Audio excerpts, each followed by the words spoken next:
How to invite friends on Zoom meeting. So if you want to invite friends on Zoom meeting, then first you need to make sure that you have a stable internet connection. After that, you need to go with search. Under search, you need to search for Zoom meeting.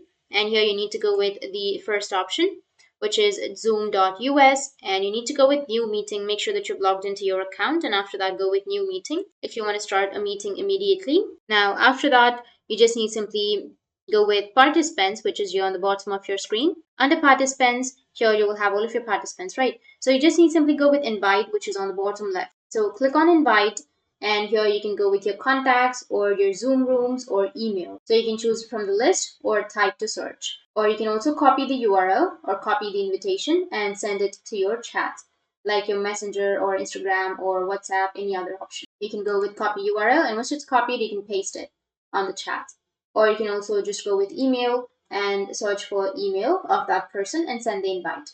And if the other person taps on it, then this is the passport. They'll be able to join the meeting. That's it. And if you have any questions, feel free to comment below. Thanks for watching.